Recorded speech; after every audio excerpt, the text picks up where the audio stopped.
'నారి నారి నడుమ మురారి' ఇది యాక్చువల్‌గా సినిమా అనిపించింది నాకు. ఇప్పుడు 'రాజాసాబ్' చూసాం. 'మనశంకర వరప్రసాద్' గారు చూసాం. నెక్స్ట్ నేను 'అనగనగా ఒక రాజు' చూసాను. యాక్చువల్‌గా నేను దీనికోసం వెయిట్ చేశాను. బట్ అది ముందొచ్చింది కాబట్టి దానికి వెళ్ళిపోయాను. అది పక్కన పెట్టేద్దాం.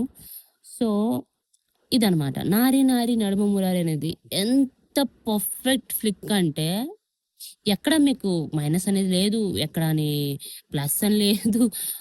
ప్లస్ అంటే ఆల్రెడీ ప్లస్ వాళ్ళతోటి చేసేసారు సినిమా. అంత ప్లస్, ప్లస్, ప్లస్, ప్లస్ ఎళ్తూనే ఉంటది. ఇది ఈ క్యారెక్టర్ ప్లస్ అనేటప్పటికి ఇంకో క్యారెక్టర్ వచ్చేస్తది. ఇంకో క్యారెక్టర్ ప్లస్ ఇంకో ఏముంది ఇప్పుడు సినిమా భలే అనిపించింది నాకు. యాక్చువల్‌గా మీరందరూ ఆ ఇంటర్వ్యూ చూసుంటే మాత్రం ఈజీగా మీకు ఆ పాయింట్ వెంటనే క్లిక్ అవుద్ది. సుదర్శన్ గారిని ఒక ఇంటర్వ్యూలో అంటారనమాట. యాంకర్ అడుగుతారు. మీ చిన్నప్పటి రియల్ ఇన్సిడెంట్ ఏమైనా చెప్పండి అంటే ఇదే చెప్తాడు. మా బీటెక్ ఫ్రెండ్స్ ఇద్దరుంటారు. స్టార్టింగ్ ఫస్ట్ ఇయర్‌లో పెళ్లి చేసుకున్నారు. వెళ్ళిపోయేటప్పుడు అంటే ఫోర్త్ ఇయర్ ఎండింగ్‌కొచ్చేటప్పటికి ఎవ్వడి మ్యారేజ్ సర్టిఫికేట్ ఆడు చింపుకొని వెళ్ళిపోయాడంటాడు. బీటెక్ లో ఉన్నప్పుడు ఇద్దరు లవ్ చేసి పెళ్లి చేసుకున్నారు. రిజిస్టర్ మ్యారేజ్ ఎవరికి తెలియకుండా. చదువు అయిపోయిన తర్వాత ఇంట్లో చెబుదాము, ఒప్పుకోకపోతే సర్టిఫికేట్ చూపిద్దాం అన్నారు. కానీ ఫైనల్ ఇయర్ అయ్యేటప్పుడు వాళ్ళే చింపుకొని వెళ్ళిపోయారు. అది అది నాకు భలే అనిపించింది. ఏంటంటే ఈ సినిమా ఆ పాయింట్ మీద తీశారు కదా! అది మెయిన్ ప్లాట్‌గా పెట్టి మిగతాదంతా సెటప్ చేశారనిపించింది నాకు. అది నాకు మైండ్‌లో భలే బ్లాస్ట్ అయిందది. ఆ సీన్ వెంటనే గుర్తొచ్చిందనమాట. సుదర్శన్ గారి ఇంటర్వ్యూ సీన్. అండ్ ఇంకోటి కరెంట్ అఫైర్‌లో నడుస్తుంటది కదా! క్లియర్‌లీ సీన్ అనమాట. అక్కడ కనిపిస్తుందది. అండ్ చాలా మంచి మంచి పాయింట్స్ ఇచ్చారు, చెప్పారు, మెసేజెస్ చెప్పారు మూవీలో. అండ్ మ్యూజిక్ బావుంది. మ్యూజిక్ అంటే అట్లా చెప్పుకోదగ్గ సాంగ్స్ ఏం లేవు గానీ, వెనక అది సీన్స్ అవుతున్నప్పుడు చిన్న చిన్న మ్యూజిక్స్ వస్తున్నాయి చూడండి. అవి బాగా కనెక్ట్ అయ్యాయి. అండ్ 'శర్వా' ఈజ్ 100% హీరో యార్. అసలు ఎంత బాగా చేశాడు చూడండి. నేను హీరోనే అలా అని చెప్పి హీరో కాదన్నట్టు కూడా చెప్తుంటారనమాట. అంటే నిమిత్త ఏమంటారు ఆ వర్డ్ నాకు రావట్లేదు. నిమిత్త పాత్రనే నమిత నమిత అంటుంటారు చూడండి. అలా అన్నమాట. నిమిత్తంగా చేసి నిమిత్త పాత్రుని అనిపించుకోవడానికి చేసిన one of the best move అన్నమాట ఈ మూవీ. అంటే ఎక్కడ కూడాను నాకు ఈ ఫ్లా అనిపియాలా. సత్య గారు one of the main hero అసలు యాక్చువల్‌గా. ఈయన హీరో అయితే ఈయన దాంట్లో ఇంకా సెకండ్ పార్ట్ ఏమైనా ఉంది అంటే ఆ కనెక్షన్ ఆయన తీసుకొని చేశారనిపించింది. సత్య ఈస్ ఎ వండర్‌ఫుల్ క్యారెక్టర్ అబ్బా! ఏమైనా చేశాడు యాక్టింగ్. చింపేశారు ఆయన కూడాను. హీరోయిన్స్ ఇద్దరు భలే చేశారు. సంయుక్త గారు అండ్ ఆమె పేరు మొన్న కూడా మర్చిపోయాను. ఈసారి చెప్దాం అనుకున్నాను గానీ ఇందాక కూడా చదివాను రాలేదు. గుర్తు రావట్లేదు. మీరు ఒకసారి కామెంట్ చేయండి. ఆ హీరోయిన్ పేరేంటిది? అశిషానా? ఏదో శిషాలో అయితే ఉంది. శిరీషానో, అశిషానో ఉంది. ఓకే. అండ్ నాకు ఎప్పుడు కూడా సంపత్ రాజ్ గారు బాగా చేస్తుంటారు. ఈ సినిమాని కూడా బాగా చేశారు. మెయిన్‌గా నాకు నచ్చిన పాయింట్స్ ఏంటంటే సిట్యుయేషనల్ కామెడీ అన్నమాట. చాలా మూవీ రెఫరెన్సెస్ తీసుకున్నప్పటికి కూడా తన డైలాగ్స్‌ని డైరెక్ట్‌గా తీసేసుకున్నారన్నమాట 'నాని' గారివి. శనివారం సరిపోదా శనివారం అనేది అయితే ఎంత బాగొట్టారో ఆ డైలాగ్ మలయాళం దగ్గర యూజ్ చేశారు. ఇవాళ శనివారం నేను కొట్టకూడదు అన్నట్టు సరిపోదా శనివారం సీన్ యూజ్ చేశారు. జెర్సీలో ఎంతకంటే ఘోరం ఉంటది. ప్రతిసారి యూ ప్రూవ్ మీ రాంగ్ అని అంటారు వాళ్ళ డ్యాడీ దగ్గర. వాళ్ళ డ్యాడీ కూడా నరేష్ గారు కూడా అసలు ఇలాంటి అంటే ఇప్పుడు సమాజ వర్గమన డైరెక్టర్ కాబట్టి మనకి కొంచెం అనిపించొచ్చు. ఔట్ ఆఫ్ ది బాక్స్‌కి వెళ్లి చెప్తారు ఒక పాయింట్ ఏదైనా మెసేజ్ ఉంటదనేసి. నిజంగానే ఔట్ ఆఫ్ ది బాక్స్‌కెళ్ళి గట్స్ అని చెప్పాలి. ఇంత గట్స్‌గా తీశారు. ఆయనకి అగ్ అది చెప్పాలి మనకని ఎలా అనిపించిందో అనేది ఎవరైనా అడగాలి ఇంటర్వ్యూలో. అంటే డైరెక్ట్‌గా అడుగుతారో లేదో నాకు తెలీదు. బట్ చాలా మంచి పాయింట్ చెప్పారు తను. హ్మ్. అంటే ఏంటంటే ఇటు సైడ్ ఏంటంటే కొడుకుతో లవ్ కోసము ఇది ఏదైతే మనం చేస్తున్నామో అది కరెక్ట్ వే కాదని చూపిస్తూనే మళ్ళీ తండ్రి క్యారెక్టర్ ఏదైతే చేస్తున్నారో అది కూడా కరెక్ట్ కాదని చెప్పడం at the same time 2 points చెప్పడం అనేది చాలా వింత పాయింట్. నాకు ఆ పాయింట్ బాగా నచ్చింది. బాగా ఎలివేట్ అయ్యింది సినిమాలో కూడా. భలే ఫన్‌తో చెప్పారు. అది కూడా సీరియస్‌గా కాదు. ఇప్పుడు అంటే నేను ఎగ్జాంపుల్‌గా చెప్తున్నాను. 'అనగనగా ఒక రాజు' ఏంటంటే ఫన్‌గా వచ్చినా కూడా కొంచెం సీరియస్‌గా వెళ్తుంటది. అది భలే అంత సీరియస్ కూడా కాదు. అంత సీరియస్ అయితే కాదు. దాన్ని సీరియస్‌గా చేసి చూపించారేమో అనిపించింది. బట్ ఇక్కడ ఇంత సీరియస్ ఉన్న పాయింట్ కూడా నువ్వు ఫన్ వేలో తీసుకెళ్ళావు కదా! ఇక్కడ నాకు అది అది నచ్చిందనమాట. అసలు చాలా సీరియస్ పాయింట్ అది. మనం ఇప్పుడు సెన్సిటివ్ లైన్ ఎడ్జ్ దాటితే ఎలా అయిపోద్దో అలా అయిపోద్ది. బట్ ఒక కన్విన్షన్‌గా అంటే ఏమంటారు కన్విన్స్ అయ్యేలా, మనం కన్విన్స్ అయ్యేలా చేశారు కదా, నాకు చాలా బాగా నచ్చింది. నిజంగానే పాయింట్ బాగుంది, వ్యాలిడ్ పాయింట్. ఈ నవ్ డేస్ పిల్లలకి కావాల్సిన పాయింట్. బట్ చాలా మందికి నచ్చవు ఇలాంటి పాయింట్స్. బట్ దానికోసం మనం ఏం చేయలేము. డైరెక్టర్స్ ఇలాంటి కొత్త కొత్తవి మనకి చెప్పినప్పుడు మనం ఎంకరేజ్ చేయాలి. నాకు కొత్తగా ఏవైనా థాట్ ప్రాసెస్ వస్తుంటాయి కదా మూవీస్లలో, నాకు అందుకే మూవీస్ చూడడం ఇష్టము.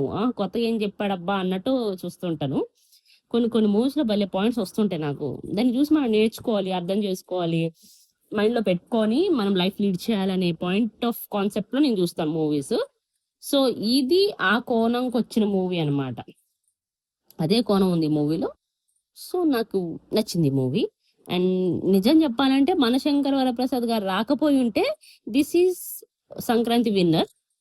మనశంకర్ ప్రసాద్ గారు వచ్చారు కాబట్టి ఆ సినిమాకి ఒక 50%, ఈ సినిమాకి ఒక 50% నేను ఇచ్చేస్తున్నా. నాకు ఫస్ట్ 100% రాజసాబే. మీరు ఎన్ని చెప్పినా కూడా నాకు 100% రాజసాబే. ఎందుకంటే నాకు ఆ పాయింట్, మారుతి గారి బుర్ర నుంచి ఆ కథ రావడం అనేది గొప్ప పాయింట్.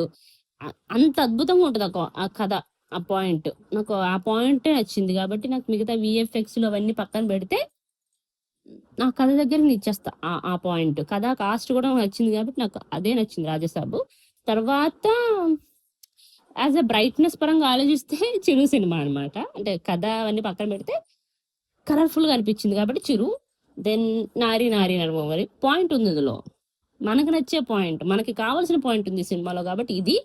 అండ్ తర్వాత అనగనగా ఒక రాజు, తర్వాత భర్త మహాశైలికి. అసలు అది ఉన్నా లేకపోయినా అవసరం లేదు నాకు. అది ఒక 5th రేటింగ్ లోకి వెళ్ళిపోతుంది. సో నాకు అది అంత పాయింట్ ఏం కాదు. మరి మీకు ఎలా అనిపించి ఆర్డర్ ఏంటిదో చెప్పండి, కామెంట్ చేయండి.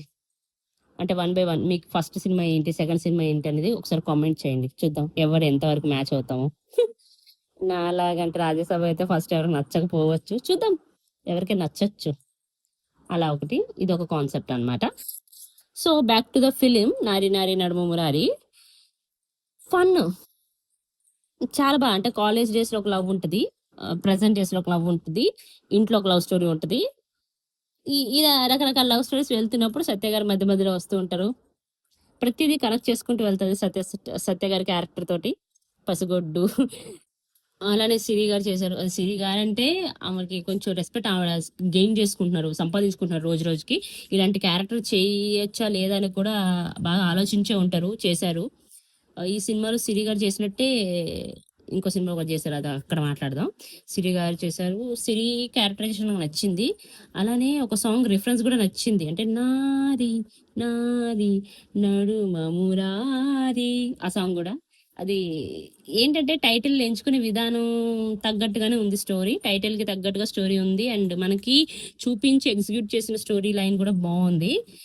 అన్ని బాగున్నాయి యాక్చువల్గా. మ్యూజిక్ స్టోరీతో పాటు వెళ్తున్న మ్యూజిక్ లా ఉంటుంది. అలానే ఎట్ ది టైంలో ఒక డేంజర్ జోన్ లో వచ్చిన మ్యూజిక్ కూడా బాగుంటుంది. అంటే కాలేజ్ లో ఉన్నప్పుడు తను యూజ్ చేసిన టెక్నిక్స్ అవి కూడా బాగున్నాయి నాకు. ఏవి కూడా రొటీన్ అనిపించలా, బాగుంది. అంటే ఇప్పుడు రొటీన్ అనిపించే టైంకి ఒక కొత్త పాయింట్ తీసుకురావడం అనిపించింది. సో అది అక్కడ అలా కప్పెట్టేశారనమాట. అలా వెళ్తూ ఉంది స్టోరీ. మరి నాకైతే నచ్చింది.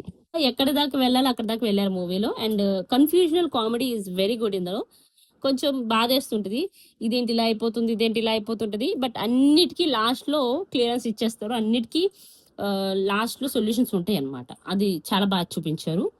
అండ్ డైరెక్టర్ బాగా చేశారు సినిమా. ఎందుకంటే సామాజిక వర్గం మన టీమ్, మన శ్రీ విష్ణు గారు వస్తారు లాస్ట్ లో, మంచి క్యారెక్టర్ అందు కూడా. అంటే ఒక 2 minutes వెళ్ళండి, ఆ 2 minutes కూడా బాగా చెప్తారు. తను చెప్పిన పాయింటే బాగుంటుంది మూవీలో. అలా చెప్పుకుంటూ వెళ్తే చాలా ఉన్నాయి పాయింట్స్ మూవీలో. ఎందుకంటే మరి స్టోరీ మొత్తం చెప్పేసా అంటారు. చాలా బాగుంది మూవీ, ఒకసారి చూడండి. బ్రైట్ గానే ఉంది మూవీ కూడాను, కలర్ఫుల్ గా ఉంది. సార్ పంచెస్ భలే ఉన్నాయి. ఎవరివి? శర్వానంద్ గారివి. పోస్ట్ లంచ్ అనేది నాకు ఆ పోస్ట్ లంచ్ దగ్గరే ఉండిపోయాను యాక్చువల్గా, అది బాగా అనిపించింది. ఇంకా చాలా ఉన్నాయి డైలాగ్స్, చాలా అంటే చాలా. ఒకటి కూడా గుర్తురావు, టక టక టకమని వెళ్ళిపోతుంటాయి పంచెస్. మళ్ళీ ఇంకోసారి చూస్తే మరి ఇంకా బాగా అనిపిస్తుంది అనమాట. ఇది ఇంకోసారి చూడాల్సిన మూవీ అనమాట. ఇంకోసారి చూస్తే డైలాగ్స్ కూడా గుర్తుండిపోతాయి. బాగుంది. హీరోయిన్స్ ఇద్దరు బాగా చేశారు. అంటే కొత్త ఆవిడలాగా ఉంటుంది, చిన్న ఆవిడ సెకండ్ హీరోయిన్. అది సెకండ్ హీరోయినే కానీ ఫస్ట్ లో చూపించిన అయితే ఆవిడనే మనం ఫస్ట్ హీరోయిన్ గా చూపిస్తారు. బట్ చాలా బాగా చేశారు ఆవిడ. ఆఫీస్ సెటప్ ఒకటి ఉంటది. అది బావుంటది. ఆ ఎపిసోడ్ బావుంటది. ఈ ఎపిసోడ్ కూడా బావుంటది. అండ్ వాళ్ళు పెళ్లి చేసుకునే విధానం, సునీల్ గారి క్యారెక్టరైజేషన్ అన్నీ ఏది కూడా నాకు అది అనిపించలేదు. లాయర్ గారు మన వెన్నెల కిషోర్ గారు అంటే హై పెద్ద లాయర్ వచ్చేసి అదే హీరోయిన్ ఫాదరు. ఇంకొక హీరోయిన్ ఫాదర్ వచ్చేసి ప్రిన్సిపల్. అందరూ చూడండి ప్రిన్సిపల్ క్యారెక్టర్ కానివ్వండి, ఈ పెద్ద లాయర్ క్యారెక్టర్ అవనివ్వండి, చిన్న లాయర్ క్యారెక్టర్ అవన్నీ సునీల్ గారికి వచ్చే అప్లాజ్ కూడా బాగుంటది సినిమాలో. చాలా బాగుంది. అంటే మిగతా సినిమాలు చేశారు, భర్త మహాశైలు చేశారు, కానీ అక్కడికంటే ఇక్కడ బాగా వస్తుంది అప్లాజ్. ఓకే. సత్య గారు కూడా ఆ సినిమాలో బాగా చేశారు, ఈ సినిమాలో బాగా చేశారు. అసలు ఏ సినిమా చేసినా కూడా తన కోసం స్పెషల్ డిజైన్ చేసినట్టు ఉంది రోల్. బాగా చేశారు ఈ సినిమా. ఇంకోటి వెన్నెల కిషోర్ గారిది నాకు ఫన్ వచ్చింది ఎక్కువ. అంటే సత్య గారిది ఫన్ అండ్ వెన్నెల కిషోర్ గారిది ఎవరి రోల్ వాళ్ళు న్యాయం చేశారు సినిమాకి. బాగా చేశారు. అసలు వెన్నెల కిషోర్ గారు ఇలాంటి క్యారెక్టర్ చేసినప్పుడు నాకు నవ్వొస్తూ ఉంటుంది అనమాట. భలే ఉంటుంది. అంటే కన్ఫ్యూజన్ కిడ్ లా చేస్తూ ఉంటారు అనమాట. ఇన్నోసెంట్ అనమాట. చాలా ఇన్నోసెంట్ ఈ సినిమాలో. ఇంకా స్టోరీ అంటే జస్ట్ నార్మల్ స్టోరీయే. బట్ ఏదైతే స్టోరీ ఎండ్ కంక్లూజన్ ఉంటుందో ఆ ఇచ్చిన విధానం బట్టి స్టోరీ అందం మారిపోయింది. బాగుంది. ఇదే నాకు నచ్చింది యాక్చువల్గా చెప్పాలంటే. బట్ కాన్సెప్ట్ పరంగా ఇది ఓకే. ఫ్రేమింగ్ పరంగా శంకర్ ప్రసాద్, స్టోరీ పరంగా అయితే రాజాసాబే నాకు. ఈ మూడే. ఈ అనగనగా ఒక రాజు అండ్ దట్ భరత మహాశైలకి కొద్దిగా తక్కువ. అందులో స్టోరీ ఏదో నాకు కొంచెం తక్కువ అనిపించింది. ఒకటి తక్కువైంది అన్నట్టు కొంచెం తక్కువ అయింది. సరే, ఇది నారి నారి నడుమ మురారి. మధ్యలో టాపిక్స్ మారుతుంటాయి, ఎందుకంటే 5 సినిమాలు కదా, 5 సినిమాలు కదా, అటు ఇటు వెళ్తుంటాయి. నన్ను తిట్టకండి కామెంట్స్లలో. ఎందుకంటే మనం సినిమాల కోసం మాట్లాడుతున్నప్పుడు ఆ సినిమా ఈ సినిమా రెఫర్గా తీసుకుంటాం కదా. కాకపోతే ఈసారి ఏంటంటే మరీ ఎక్కువ అయిపోయాయి రెఫరెన్స్లు. సో కొంచెం